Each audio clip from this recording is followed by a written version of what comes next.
Hey there, you big bags of dookie. Welcome to the Good Place After Show, even though it should be the Bad Place After Show, because we all know that one is far superior. I'm Bad Janet, it's Halloween, and it's time to start the Good Place After Show, so stay tuned, you dinks. I'm Maria Menounos, and you're tuned in to AfterBuzz TV, the ESPN of TV time. Now, AfterBuzz. Hey there, everybody. Welcome to the Good Place After Show.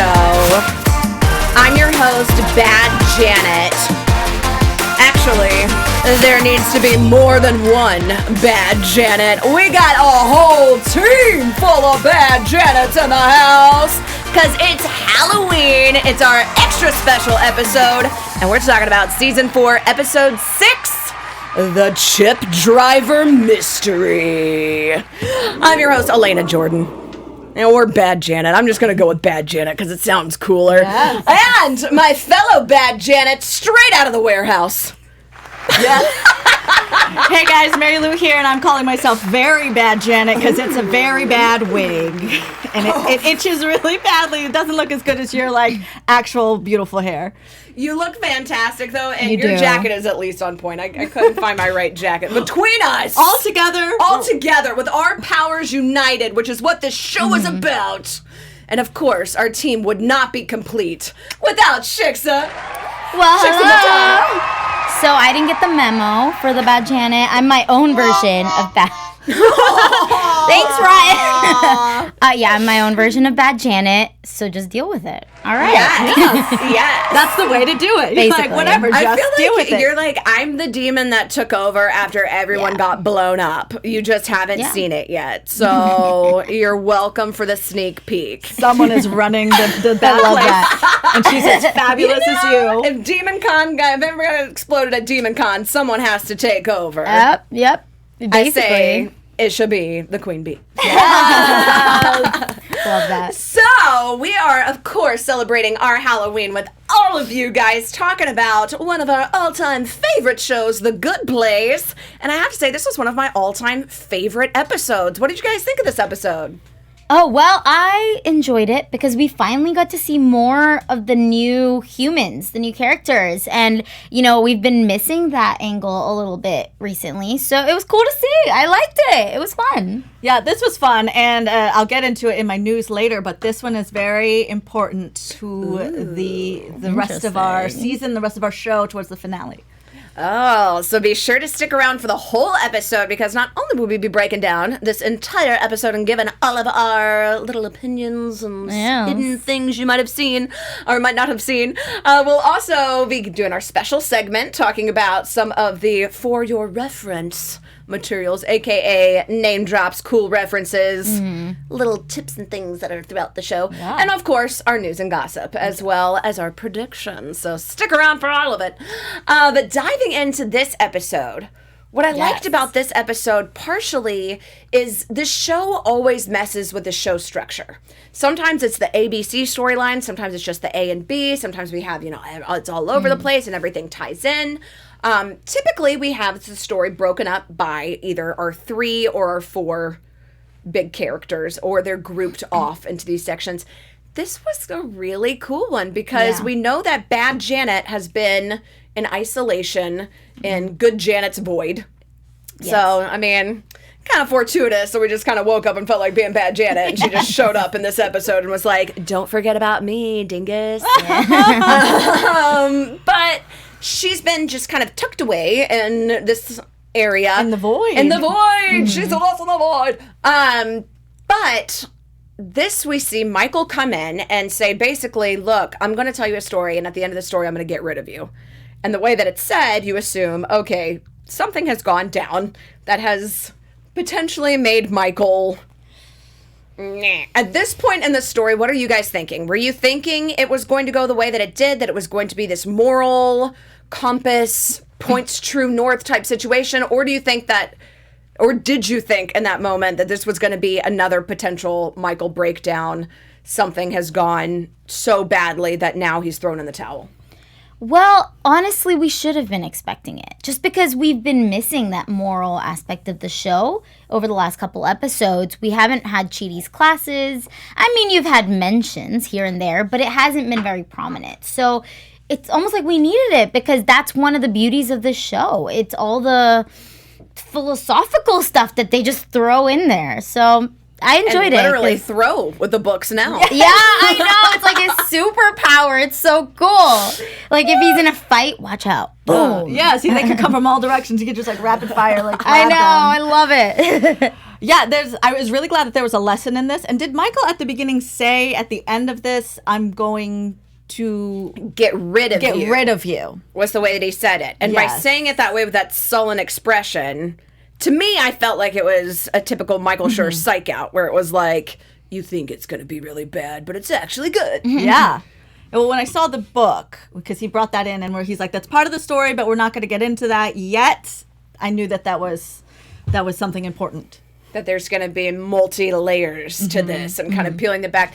And I like that we keep getting these check-ins with Janet, too, because you're right. We've had on this show for 3 seasons very overt philosophical themes. And this season we haven't seen as much of it. Whereas this one is the first episode to actually basically be like, and the moral of the story is this, like Princess Bride type. Here is the story, I'm telling it to you, and this is what I want you to take away from it. In case you're not taking it away, I'm going to spell it out for you as directly as possible. Can we also just mention that the moral moment, the teaching came from Michael and not from Chidi? That's new and different, right? Because he's the one teaching. He's improving and he's growing, but he's the one now teaching that Janet. And he has been kind of going down that path, but we didn't really get it from Chidi that much. Because he, as a demon, is learning himself. So this is the lesson he's taking away. Yeah. Yeah. Well, what do you think? You're not agreeing? Not fully. Okay. But just because we've seen Michael kind of be the person in charge who it would make sense for Chidi to go and give lessons to Janet. It doesn't make sense for Chidi to ever go and interact with Janet at all. So that's true. It seems like it wouldn't make sense for it to be any other way. But what I was originally going to ask was, since they kind of set this up with this structure and the moral of the story and actually spelling it out for you, because Michael Schur has been talking about a lot in interviews, people watching The Good Place and the potential of it actually making people better people, and this kind of being a bigger takeaway than he was really fully comprehending even at the beginning of making it. Do you think that this episode was specifically designed to basically be like, look, you guys watch the show and you're kind of Brent-esque, where in the moment you're taking it away, but unless we spell it out to you, you don't have to have the motivation to be a good person. You just have to do good things. Just be better. Try to be better than yesterday. Do you feel that this was basically kind of his just direct message to the audience? Yeah, it could be like, if you haven't picked it up by now, you know, what the overarching thing is. Because it is about them, like the whole series has been about them slowly getting better. And then now our main team is trying to deal with this person who like is doing better but then fails. Now what do we do with that? You know what? They're trying to be better than the day before. And that's the bigger lesson. Yeah, I agree. I think that it's also, we're kind of getting closer, hopefully, to talking about the point system and how that plays into all of this, because it's like now they're realizing you're not good or bad. You have to just be trying to be better. So how are we going to change the point system to reflect that? That's a very good point. Yeah. But yeah, that really is a brilliant point, because we've been setting up, I mean, this basically what he just said is this whole experiment is being judged incorrectly. So even though we're still going through it, our point system is skewed. Yeah. So they always do a good job of kind of laying this groundwork. And I feel like it wouldn't have been so overt if it wasn't something that was going to tie into something later. Yes. Now, what did you think about him, though, ultimately, at the end of the story? And then after this, of course, we'll dive into the actual story. But what did you think of him giving the book to bad Janet, potentially giving your enemies all that they need to destroy you, but saying, I have faith that you will learn enough from this that you will try to be better? Do you think good move, bad move? I think it's a good move because that manifesto, it has been planted since the Jeremy Bury Me episode. That's when they started writing it. And, you know, with that showing up, they've got a lot of information now. This is including everything in that manifesto has the first round of neighborhoods, sending them back to Earth, the new challenges that they have going on now. So it's a lot of data that most demons have not interacted with or witnessed or seen or even experienced. And like I said last week, if Michael's the type that was like, oh, actually, this isn't right. I like to torture people. Glenn, I like to torture people, but only if it was morally correct, when I thought it was morally correct. This is going to change some things. It's going to rock some boats. I think it definitely is interesting, too, and an important point to take into consideration that this is not a normal bad Janet. This is a bad Janet that is so advanced that she was able to mimic a good Janet without melting. That's true. She at least has been rebooted to the point that she has enough empathy in her that she could potentially see things from. That's a great point. Yeah, because she's been good, at least to the point that, I mean, if it was just a Janet off the line, if it was like, here you go, I just walked into the warehouse, I grabbed this bad Janet, here you go, bad Janet, let's be better. That would have been a horrible, horrible mistake. But I think because this is a special bad Janet, I think you're right. I think that it is going to have more of an impact. Because if she could potentially be good, because that's even a point, this is the first bad Janet who has been able to successfully imitate a good Janet, which means that she has that capability to be good, which means that the demons should have that capability as well, because Michael has already proved that that is an option. So it's showing that based on these examples, it is possible for anybody to change, whether it's a demon or a girl, not a girl. Yeah, and there was two moments in the discussion where Michael was with Bad Janet that kind of stood out to me. And one of them was when he was explaining something to her, and she was like, "Oh yeah, that does make me understand it better." Where I feel like a new off the line Bad Janet would be like, "Whatever, I'm still not listening." But she listened, and then the gossip toilet is about to overflow. Yeah, I remembered that line off the dome, which I don't know what that says about me. And then the second thing is the fact that this is the only Bad Janet that has spent extensive time with our main crew in the neighborhood. So whether or not she likes them at this point, she does get them and has followed along in the story. Like, you know, she's like invested a little bit. You think she's invested, she knows everything that, I mean, she made the point to say, I know literally everything that they've ever done. That's true, too. I think, especially if you think about last episode when they had the demon con, right? And so Michael had the opportunity to kind of introduce the idea to other demons. And now you have Bad Janet with this book. Hopefully, and this kind of falls into my predictions, she takes that back and she... Well, let's wait for predictions. Let's wait for predictions. Okay, Don't predict yet. I will. Okay. But just kind of based on what is happening right now in this episode. Yeah. I think, yes, she is invested and she will do something. Yeah, and then Ivan in the chat said that he even feels that Bad Janet looked a little different by the end of the episode. She did her expression, and I feel like that's such a testament to Darcy Carden. She's such an amazing actress. She's so good. She's so good. Yeah. But talking about the actual story itself and what Michael was telling, we have, of course, the John situation where he discovers with Jason and Chidi that, oh no, this is not actually Jianyu. After this ski trip where Jianyu led this meditation and everything, this is Jason Mendoza from Florida, and he is the gossipist of the gossipy, and he now has an exclusive. I'm like, I feel you, man. I've been there. And you can't say anything, and you're like, I want to say it, but I'm not gonna because I don't want to hurt anybody, but it's such hot goss. Did you think that he was going to spill this episode? No, because he's done so much work with Tahani. That's true. That's I a good think point. that he wanted to. He really wanted to, but this was going to be the moment that we see, like, oh, some stuff went down. And at least he's got Chidi to confide in, so he's not alone. Yeah, that's true. You could see him fighting the urge, but it kind of reminds me of Tahani in the first season, you know, fighting her own battle of wanting everybody to love her and appreciate her and being number one. So, but she didn't have anybody to really talk to about it the way that John has with Tahani. So I think that's why we're kind of seeing it happen faster than it did with her. I was hoping that he wouldn't spill the secret, but obviously he was going to struggle. I do have to say, props to this whole John storyline, because it gave me something I did not know that I needed in my life, which is Jason in full Keanu gear doing the Magic Mike body roll dance.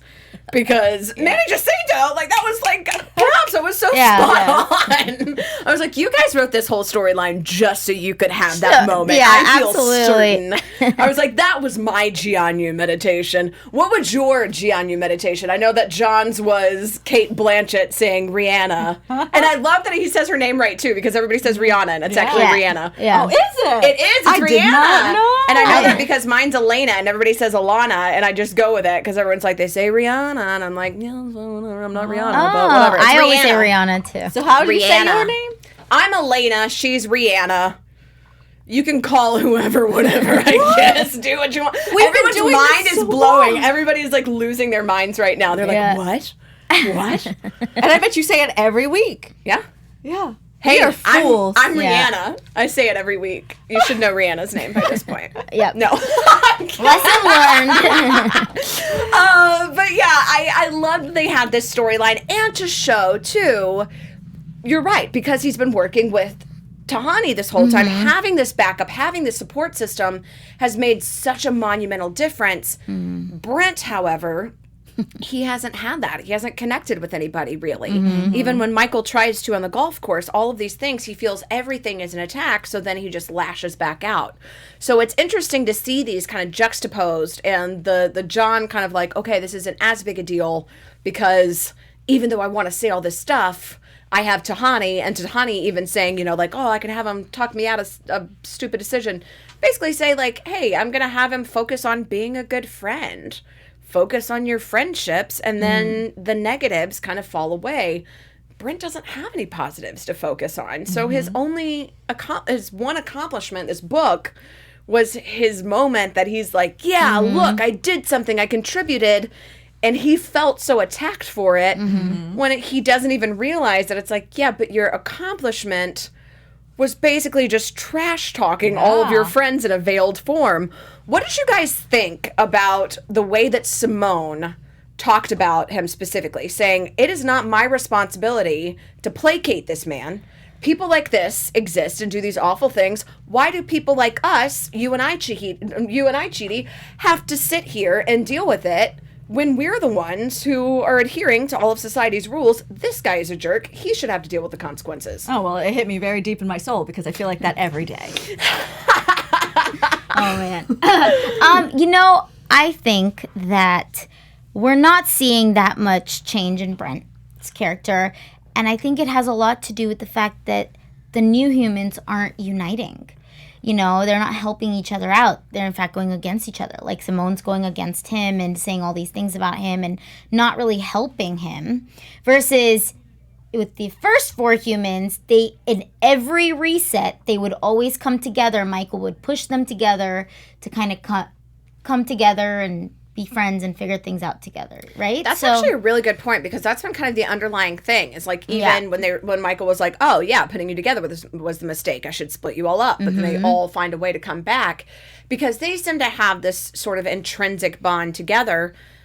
Do you think that it's almost problematic that they're looking at it from a let's all team up and take one of these people to connect with, instead of let's have these people connect together and form their own soul squad? I do. I think it's very problematic, because they had Jason team up with Chidi. You had Tahani team up with John. So you've been teaming these people up, but they're trying to force it on you almost. They're trying to push these people to be better. But if you put the four not knowing what's going on, maybe they'd help each other just the way that they did in the beginning. So because we've seen that with like Chidi and Simone, like they, even though I mean, really, they were both good people to begin with, pretty much. But you know, I think that's a very, very interesting point, because we haven't really thought about it that way, and we haven't had it structured that way and have it brought up like that point. But I think that's an excellent point, is that if they are able to unite together, if we can have John, Brent, and Simone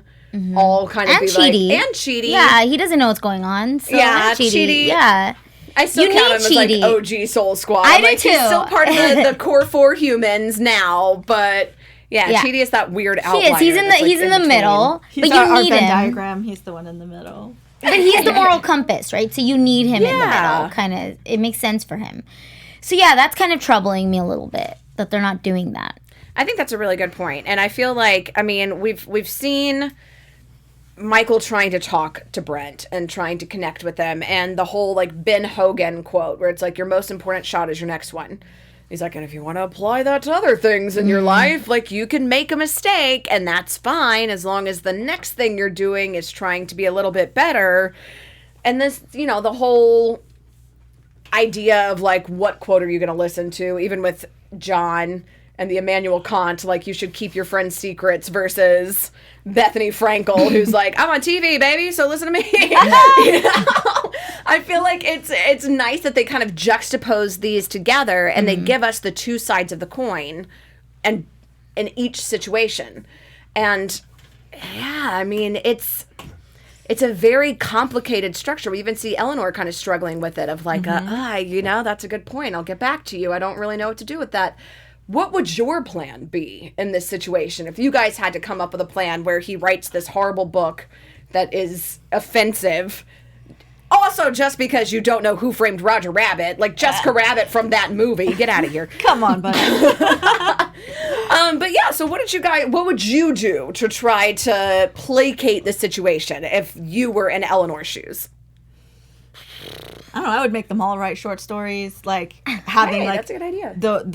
their worst interpretations of everyone, or doing that towards Ooh. Brent, so he can kind of like what Brent did. Just be like, this is a fun improv exercise. Let's all go to the darkest place or the lightest place and just see what everybody thinks, because we're already dead. I don't know.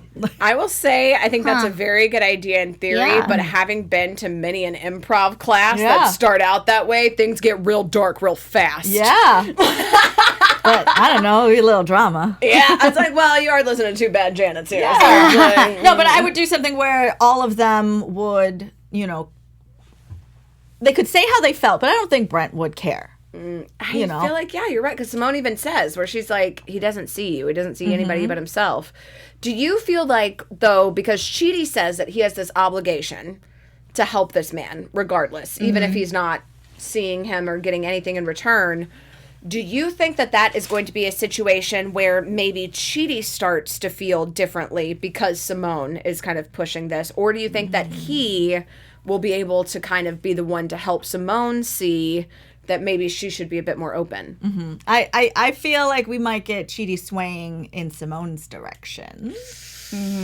Well, you've already kind of seen Chidi try to help Simone a little bit because of what Eleanor did. So yeah, I think it's Chidi who's going to help her. In the chat we have Ivan saying, why haven't Chidi and Simone become suspect of Brent being in the good place? The dude is horrible and he's in the good place. Isn't that suspicious? And then you have Carol Lou 744 saying it's possible that they realize he has the potential to improve. They subconsciously think only people who could never improve would end up there, truly the worst of the worst. I do feel like Simone is starting to pick up on it, though, because think? even she's like, how come even in the bad place, or even in the good place, we're dealing with bad place BS that is like on earth BS. Like, we shouldn't have to deal with sexism and racism in the good place, and I shouldn't have to pretend like, oh yeah, this is fine, even though you said something that's obviously really offensive. I did wish that in Brent's apology or realization on wherever he was, that we would have gotten more of his backstory and why he's traumatized and why he acts like this, which is something we never see from the villains of things like this. We get a little bit, because even when he's talking about, basically it's just like he's been raised this whole way. Because he says, yeah, I'll take this on, just like my dad single-handedly took on all those class action lawsuits. Yeah. Like, still idolizing his father, as people are off to do, to idolize their parents, not realizing, okay, if your dad had a bunch of class action lawsuits against him, probably wasn't that great a guy, at least in some regard. But it's just, Brent is so closed off, and because he's so used to having everything handed to him and so used to people placating, I almost wonder if Simone brushing up against him is going to be what it takes for him to actually start to see things from outside of his own perspective. Right, because folks like that, that like are usually insulated by other people who think like them. So it's true. He may have never gotten someone like Simone anywhere close to him. I mean, it seems like his most diverse group of friends is whoever he based Louise the valet off of. Yes. And it's like, you clearly see how he's like, and he idolized him more than his own father. And it's like, Brent, calm down, man. Like, jeez. We did see some vulnerability from him, though, towards the end there. He was like, but I actually wrote a book and I achieved this. And so you kind of see a little bit of vulnerability, like we're kind of breaking through a little bit. So I think you might be right. I think Simone and the way she's behaving will push him to be better. And in that way, they are helping each other without actually uniting with one another. Yeah. Right? They're affecting each other. But he did say whenever he was like, I'm being affected, by these mean women, that stood out to me that like, oh, he sees them as women because someone like that would normally call them girls. Hey, that's actually, that's sad that we're like, let's give Brent some props because he called them mean women instead of mean girls. Yeah. Oh, God, what is our world? Every day. I do like, though, that we also are seeing Eleanor really, really step up. Like, now that she is focused on this task, I mean, that she feels that she has to be the one in charge and her responsibility for everyone else. Because even the plan that she came up with was, okay, we know that Jason just likes to light himself on fire, but legitimately, if we can have a situation where Brent helps somebody without even thinking about it, like it's his instinct to just do something helpful, and then he sees the repercussions of it and the positive consequences, maybe this will make him grow. Eleanor not even seeing the irony of, okay, without even thinking about it, you're helping yourself because you're so focused on trying to help all of these other people. She has put everything aside. I mean, she's having to watch the love of her life kiss somebody else in front of her every day, and she's encouraging it because she knows that it's what's best for everybody. I feel like that's one of the even more subtle things that we're seeing where it's like, okay, the points could even come back to just being about Eleanor. Who even knows? And still a straight hottie. And still a straight hottie. What did you guys? Who would you have given your humanity savior of the week after this week's episode? Who would be your humanity savior of the week, and who would be your hottest savior of the week? Who did you choose? Do you want me to go first? Yeah, go first. Yeah. I already know Jason 100 would be the hottest of the week because that Magic Mike body roll, that is some skill. Okay, I agree with that. Yeah. I'm like, that's such skill. It's such skill. So good. I have to agree. And I have to say that humanity's savior of the week would actually be Michael. Yep. Because Michael is the one who has now broken down his boundaries to the point that he feels that it is cruel to a bad Janet to keep her encapsulated without giving her the opportunity that he's giving to the humans. That was a big breakthrough. That's a big moment. Yeah, that really was. I agree with you. I think he was the one who grew the most almost in this episode. Yeah. What do you think? I agree. I was like, Magic Mike body roll and setting free a bad Janet. That's a... And I also know that I need a soundtrack immediately with I'll Love You Forever, parentheses, make that booty bounce in the bath. In the bath. In the bath. With and the police sirens.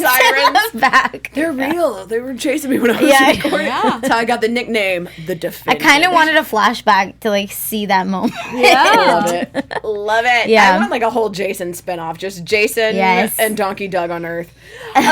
Wonderful. But before we dive into our special segment here, talking about some of our references, do you guys have any last thoughts on the episode? Yeah, I was, the comments are saying they didn't really touch on the Chidi Eleanor relationship. And I'm actually glad because, first of all, it's depressing when they do. And second of all, we need to be focusing on other things. We need to be focusing on the humans and fixing the point system, which, by the way, where's the accountant? We haven't seen him at all. He's just hiding. He's in the thing. I know, but like, I want to see him. From the beginning. He's like, I'm not coming out. I know, but I want to see him. I just have this prop here just so you guys don't forget. We're still telling. Yes. Yeah, I guess. I just wanted to see the accountant in action, you know. I want him to come out and be like a butterfly now. Like, because he's been in that cocoon so long. Yes, like maybe his like true form is like glorious butterfly. Yes. Yeah. I'm okay with them not touching on the romantic storyline because we do have bigger things to deal with right now, like the fate of all of humanity. And while romantic relationships are wonderful and should be, you know, they're special parts of people's lives, but they are not everything. No, and, you know, Eleanor's like focused on her career right now, and like she's doing big things. I'm here for it, and I also feel like this is such a great almost flashback to last week when Jason was like, "I'm really scared because I'm scared that my relationship with Janet isn't going to be great," and Michael's like, "I'm scared because we're in the birthplace of evil, about to be eaten by a bunch of demons." That was just a funny moment. We're scared of. But yeah, let's talk about our special segment, our For Your Reference. Oh my gosh. For Your Reference. Yeah. All right. So there were a lot of references in this episode. You guys can help me out. Let's see. Yeah. John mentioned Gaga. Did you guys remember that? Yes. Gaga. We had, I love the Bad Janet, Bad to the Bone reference. Which you're so cute. You're like, what song is that? I don't know the song, but I immediately recognized it as a reference. It was obvious. You had Chidi mention Magic Mike, which was funny. And obviously some theoretical things like the social contract theory, Immanuel Kant. You had Brent mention David Lee Roth and Charlie's Angels. Yeah. What else did you guys catch? John said Kate Blanchett and Rihanna. No. Rihanna. Rihanna. Back to Rihanna. Okay, Rihanna. Which the chat is not okay with us talking about Rihanna or Elena. It's blowing everybody's mind. Yeah. Just Rihanna. It's tricks and treats. It's Halloween. You're welcome. Yeah, what else did we get? Elon Musk and Elon Musk. Berlusconi. Yes, I was like, blah, blah, blah. And I love that it's like, I had to sit by Silvio Berlusconi at Elon Musk party and Elon Musk. She has crapped on Elon Musk a lot. Yes. Yeah. And I'm like, fun of. I'm like, whatever. I'm into it. I like he has a little goth girlfriend. But anyway. Was it Downton Abbey? Oh, yeah. Ben Hogan. John Daly, David Lee Roth. Yeah, we got a bunch of references. Yeah, there's a lot. There's so many this episode. There's a lot. And we also across the board. Yeah, tons. We also have some news this week too, though, right? Such good news. AfterBuzz TV News. All right, we've got the biggest news that I found this week was our dear Ted Danson was arrested. Yeah! He's been going to the climate crisis demonstrations at the Capitol along with Jane Fonda. They've been calling it Fire Drill Fridays. 32 people were arrested for unlawfully demonstrating. Jane Fonda said in an interview with CNN that we've got 11 years to turn this around and we should act like our house is on fire, because it is. Yep. Yeah, I'm living here in LA, yes. But like, you know, our dear Ted Danson is like fighting the good fight. Ted Danson is awesome. He's making the good place on earth. Yes, he is. On our next set of news, Manny Jacinto did an interview with Collider. He said that when he had found out about the end of The Good Place, he had just put down a down payment on a house.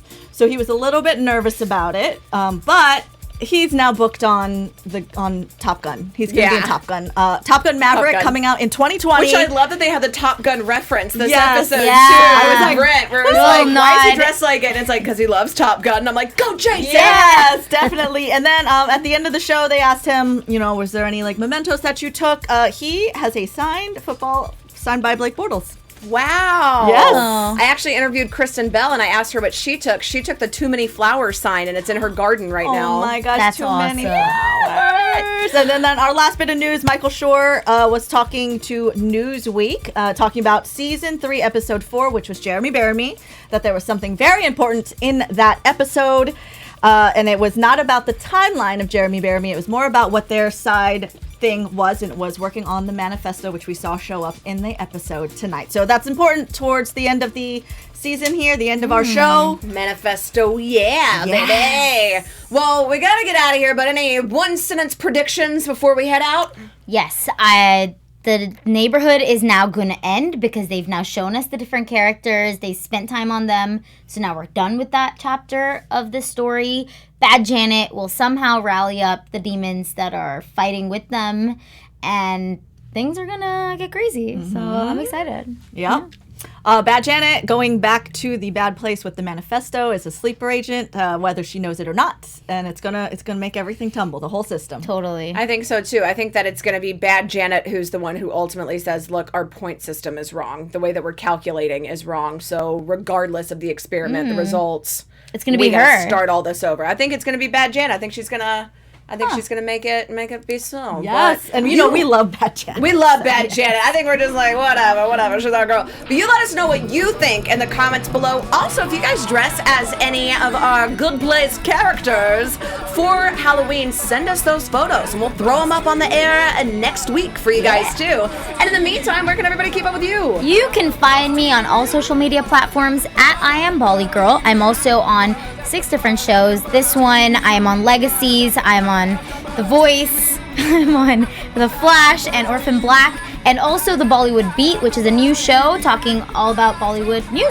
Oh, check it out. She's working hard. Marielou Mandl, you can find me all over the internet at Marielou Mandl. And if you guys are into making content, if you need content about making content, how to do Instagram and all that stuff, find me on YouTube and I'll help you out. Yeah. Yes! And I'm Elena Jordan. You can find me on Twitter at Elena Jordan and on Instagram at Elena J. Jordan. And you can catch me every week interviewing your favorite celebrities at MEA Worldwide. That's MEAWW.com.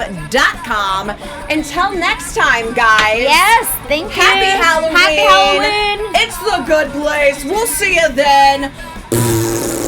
Oh, I love so many parts. Co-founder Keven Undergaro and me, Maria Menounos, would like to thank you for tuning in to AfterBuzz TV. Remember, we're not just the first, we're the biggest in the world, and we're the only destination for all your favorite TV shows. Whatever you crave, we've got it. So go to AfterBuzzTV.com and check out our lineup. Buzz you later. The views expressed herein are those of the hosts only and do not necessarily reflect the views of AfterBuzz TV or its owners or principals.